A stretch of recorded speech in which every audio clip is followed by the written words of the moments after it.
At 9:17 on the morning of January 22, 1943, Second Lieutenant John George crouched in the ruins of a Japanese bunker west of Point Cruz, watching a banyan tree 240 yards away through a scope his fellow officers had laughed at for 6 weeks. 27 years old, Illinois state champion marksman, 0 confirmed kills. The Japanese had 11 snipers operating in the Point Cruz groves, and in the past 72 hours, they had killed 14 men from the 102nd Infantry Regiment. George's commanding officer had called his rifle a toy. The other platoon leaders called it his mail-order sweetheart.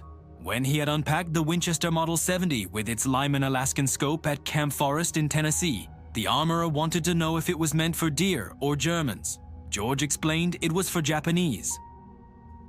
They shipped out before the rifle arrived. George spent the voyage to Guadalcanal watching other men clean their Garands while his own weapon sat in a warehouse in Illinois.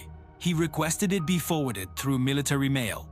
6 weeks later, in late December 1942, a supply sergeant handed him a wooden crate marked Fragile. Inside was the rifle he had saved 2 years of National Guard pay to buy.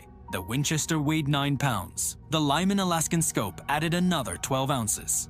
The Garand issued to every other man in his battalion weighed 9.5 pounds with no magnification. George's rifle was bolt action, 5 rounds. The Garand was semi-automatic, 8 rounds.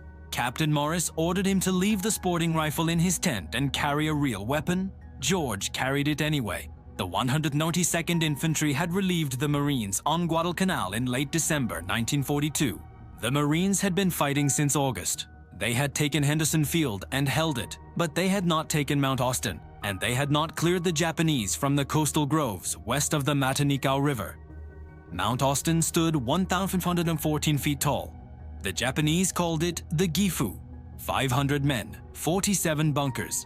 George's battalion attacked on December 17th. They fought for 16 days and lost 34 men killed and 279 wounded before they finally took the western slope on January 2nd. By then, George had fired his Winchester exactly 0 times in combat. The jungle around Point Cruz was different. No bunkers, no fixed positions, just Japanese soldiers who had retreated west from Henderson Field and dug into the massive trees. Some of those soldiers were snipers with scoped Arisaka Type 99 rifles. They knew the jungle. They knew how to wait. On January 19th, a sniper killed Corporal Davis while he was filling canteens at a creek. On January 20th, another sniper killed 2 men from L Company during a patrol. On January 21st, 3 more men died. One of them was shot through the neck from a tree the patrol had walked past twice. The battalion commander summoned George that night. The Japanese snipers were killing his men faster than malaria. He needed someone who could shoot. He wanted to know if that mail-order rifle could actually hit anything. George explained his credentials. Illinois State Championship at 1,000 yards in 1939. 23 years old at the time, youngest winner in the state's history. 6-inch groups at 600 yards with iron sights. With the Lyman Alaskan, 5 rounds inside 4 inches at 300 yards. The commander gave him until morning to prove it. George spent the night checking his rifle. The Winchester had been packed in Cosmoline for the ocean voyage. He cleaned it again, checked the scope mounts, and loaded 5 rounds of 30 Sykes hunting ammunition he had packed in Tennessee. At dawn on January 22nd, George moved into position in the ruins of a Japanese bunker his battalion had captured 3 days earlier. The bunker overlooked the coconut groves west of Point Cruz. Intelligence said the Japanese snipers operated from the large banyan trees in that area, some reaching 90 feet tall with trunks 8 feet thick. A sniper could climb one of those trees before dawn and sit there all day without being seen. George had brought no spotter, no radio man, just his rifle, a canteen, and 60 rounds of ammunition in stripper clips. He settled into the bunker and began to watch. The Lyman Alaskan had 2.5 power magnification. Not much, but enough to see movement in the branches that the naked eye would miss. The jungle was never silent. Birds, insects, the distant sound of artillery. George had learned to filter out the noise and focus on movement. He glassed the trees slowly, left to right, top to bottom. At 9:17, he saw it. A branch moved. No wind, just a small shift, 87 feet up in a banyan tree 240 yards away. George watched. The branch moved again. Then he saw the shape. a man in dark clothing, positioned in a fork where three branches met.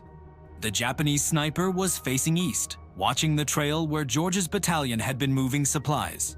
George adjusted his scope, 2 clicks right for wind. He controlled his breathing. The Winchester's trigger was glass smooth, 3.5 pounds.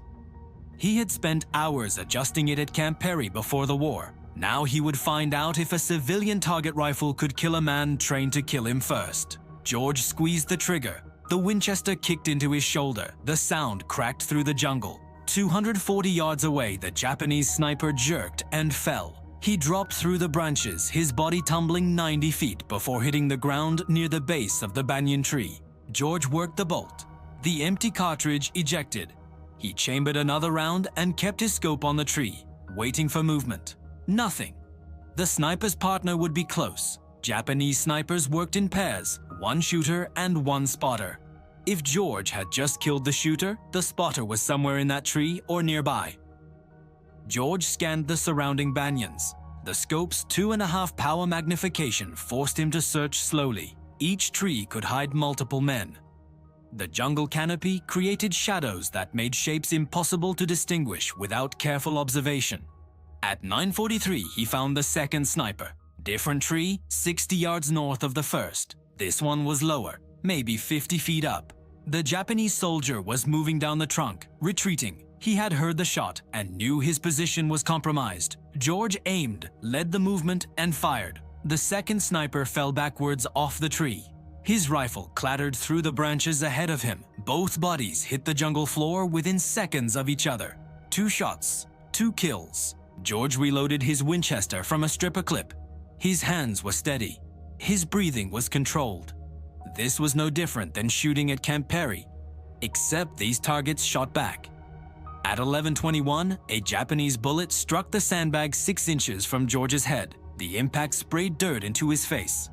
He rolled left and pressed himself against the bunker wall. The shot had come from the southwest, a different direction than the first 2 snipers. George waited 3 minutes before moving. He inched back to his firing position and glassed the trees to the southwest. The shooter would have moved after taking the shot, basic sniper doctrine, but in jungle this dense relocation options were limited. At 11:38, George found him. 3rd tree from the left in a cluster of 5 banyans, 73 feet up. The Japanese sniper had repositioned to a different branch but remained in the same tree. A mistake.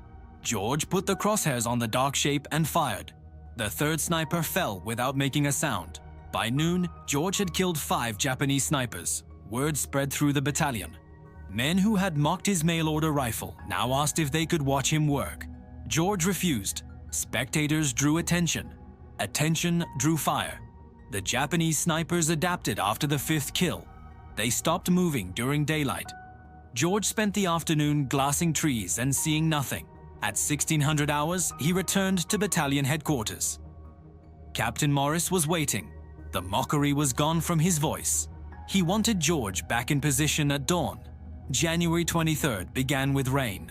Heavy tropical rain that turned the jungle floor into mud and made the trees invisible beyond 100 yards. George sat in the bunker and waited for the weather to clear. The rain stopped at Ors Urfifim. By 08:45, enough visibility had returned for work. George spotted the first sniper of the day at 09:02. The Japanese soldier had climbed into position during the rain. Smart, the sound-masked movement. This sniper had chosen a tree 290 yards out, longer range than yesterday. They were learning his capabilities. George compensated for distance and fired. The sniper fell. The 6th kill. The 6th kill brought a response George had not anticipated. At 09:57, Japanese mortars began hitting the area around his bunker. They had triangulated his position from muzzle flash or sound. The first rounds landed 40 yards short. The second salvo landed 20 yards short. The third salvo would hit the bunker. George grabbed his rifle and ran. The bunker he had occupied moments before disappeared in explosions and flying debris. He relocated to a different position, a fallen tree 120 yards north of the destroyed bunker. The tree provided cover and a clear view of the groves. George settled in and resumed his watch. The Japanese sent more snipers that afternoon. They knew George was hunting them. They were now hunting him back. The dynamic had changed. This was no longer target shooting. This was a duel. At 14:23, George killed his 7th sniper. At 15:41, he killed his 8th. This one had climbed 94 feet up a banyan tree. Good concealment, but the height created a silhouette against the sky when the sun angle changed. At 1700 hours, Captain Morris sent a runner to bring George back. George had been in position for 9 hours. Morris wanted numbers. 8 confirmed kills over 2 days. 12 rounds fired, 8 hits, 4 misses. Morris assigned George to continue sniper operations starting at dawn on January 24th. That night, George cleaned his Winchester and considered the mathematics. 11 Japanese snipers had been operating in the Point Cruz groves. 8 were now dead. 3 remained, and those 3 would be the best, the ones who had survived the longest. Now they knew exactly what George looked like and exactly what rifle he carried. George loaded his Winchester with 5 fresh rounds and tried to sleep. At 0300, he gave up and sat in his tent with the rifle across his lap. The rain started again at 04:15. By 05:30, it was heavy enough that dawn operations would be delayed. George used the time to move to a new position, not the bunker, not the fallen tree, somewhere the Japanese would not expect. He chose a spot 70 yards south of his previous positions. A cluster of large rocks the Marines had used as a machine gun nest back in December. The position offered good cover and overlapping fields of fire into the groves. At CU 743, the rain slowed to a drizzle. Visibility improved. George began glassing trees. At 08:17 on January 24th, he found sniper number 9. The Japanese soldier was positioned in a palm tree 190 yards out, low, only 40 feet up. Unusual. Most snipers climbed high for better sightlines. This one had chosen concealment over elevation.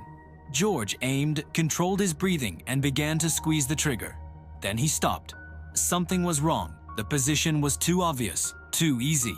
George had been hunting snipers for 3 days and killed 8 men. The remaining 3 would not make elementary mistakes. Unless it was bait, George lowered his rifle and scanned the surrounding trees. If the sniper in the palm was bait, the real shooter would be positioned to cover him, watching for anyone who took the shot, waiting for muzzle flash. George glassed the trees methodically. It took 11 minutes. At 08:28, he found the real threat. A banyan tree 80 yards northwest of the palm, 91 feet up. The Japanese sniper was positioned in a perfect hide. Branches and vines concealed him from 3 sides. He had a clear line of sight to George's previous position and was waiting for George to appear there or take a shot at the bait. George had 2 problems. First, the real sniper was watching the wrong location. If George fired at him, the sound would reveal his actual position, and the sniper could relocate before George could chamber another round. Second, if George did nothing, the sniper would eventually realize George wasn't at the fallen tree and begin searching. George decided to use the bait against them. He aimed at the decoy sniper in the palm tree, adjusted for wind, and fired. The decoy sniper jerked and fell from the palm. George immediately swung his rifle toward the banyan tree, 91 feet up. The real sniper would react to the shot. He would turn toward the sound. That turn would create movement. George saw it. A slight shift. The sniper was repositioning to face George's location. George put the crosshairs on the dark shape and fired before the sniper could fully turn. The real sniper fell. His rifle tumbled after him, 2 shots, 2 kills. But George had revealed his position to anyone else watching. He grabbed his rifle and ammunition and ran. He moved east along the rock line and dropped into a drainage ditch 40 yards away. At 0834, Japanese machine gun fire raked the rocks where he had been positioned 6 seconds earlier. The fire lasted 17 seconds. George relocated again, this time to a shell crater partially filled with rainwater 100 yards east. He settled into the crater with water up to his chest, rested the Winchester on the rim, and resumed glassing trees. 10 confirmed kills, 1 remaining. At 0947, George realized his mistake. The 11th sniper was not in the trees. He was on the ground, and he was moving toward George's position. George saw the movement at the edge of his peripheral vision, 60 yards south, low to the ground, a shape moving through the undergrowth. The Japanese sniper was using the jungle floor vegetation for cover, ferns, vines, fallen branches. He was crawling toward George's last known position at the rocks. George remained motionless in the water-filled crater. The Winchester was already shouldered, but the angle was wrong. The crater rim blocked his view. Rising up would expose him. The Japanese sniper stopped moving at 0952, 40 yards from the rocks, studying them for any sign of movement. At 0958, the Japanese sniper began moving again. 35 yards from the rocks, 30 yards, 25 yards. He was approaching from the south side, the same route George had used when evacuating under machine gun fire. The sniper had watched the attack and was now working along George's most likely escape route. At 1003, the Japanese sniper reached the rocks and took up a position facing east, toward the drainage ditch, toward where George should have been. His back was exposed, 38 yards from George's actual position in the water-filled crater. George had a clear shot, center mass, 38 yards, easy even without a scope. But he hesitated. This sniper had survived 10 days of operations and outlived 10 others. Men killed because they made mistakes. This man wouldn't make mistakes. The position was too exposed. This had to be another decoy. George kept his scope on the sniper, but expanded his awareness. At 1006, he found it. A second Japanese soldier 70 yards northwest, behind a fallen tree trunk, not moving, just watching. His rifle was aimed toward the drainage ditch where George should have been hiding. 2 men, not 1. The 11th sniper had brought support. Or perhaps these were the final 2 snipers working together. George could not shoot both men before they reacted. The bolt-action Winchester required him to work the action between shots, giving them time to locate him and return fire. George slowly lowered himself deeper into the water until only his eyes and the top of his head remained above the surface. He kept the Winchester pointed skyward to keep water out of the barrel. Then he waited. At 10:13, the Japanese soldier in the rocks stood up. He had spent 10 minutes watching the drainage ditch and seen nothing. He believed George had moved farther east. He turned and signaled to his partner. Both men began moving east, parallel to each other, 70 yards apart, executing a sweep to flush George out. The 2 Japanese soldiers moved past George's crater. They were now between George and the tree line, their backs exposed. George rose from the water, slowly, silently, and brought the Winchester to his shoulder. Water dripped from the barrel, from his uniform, from his face. He aimed at the closer soldier, now 42 yards away. George fired. The soldier dropped. George worked the bolt, chambered another round, and swung the rifle toward the second soldier behind the fallen tree. The man was turning, raising his rifle. George fired first. The second soldier fell. 11 shots fired over 3 days. 11 Japanese snipers dead. George had cleared the Point Cruz groves of the threat that had killed 14 Americans in 72 hours. But as he climbed out of the crater, he heard a sound that made him freeze. Voices. Japanese voices. Multiple men moving toward the fallen soldiers. George dropped back into the crater. The water was cold, muddy. He submerged until only his eyes remained above the surface. The Japanese voices grew louder. At least 6 men, maybe more, moving toward the 2 dead snipers. Infantry, a patrol or recovery team sent to collect the bodies. At 10:28, the voices began moving again, not back toward the tree line, but toward George's crater. They had found his tracks, boot prints in the mud leading from the rocks to the crater. George had been careful about noise and movement. He had not been careful about tracks. George had 5 rounds in the Winchester and at least 6 Japanese soldiers approaching. Poor odds for a bolt-action rifle. The voices grew closer, 30 yards, 25 yards, 20 yards.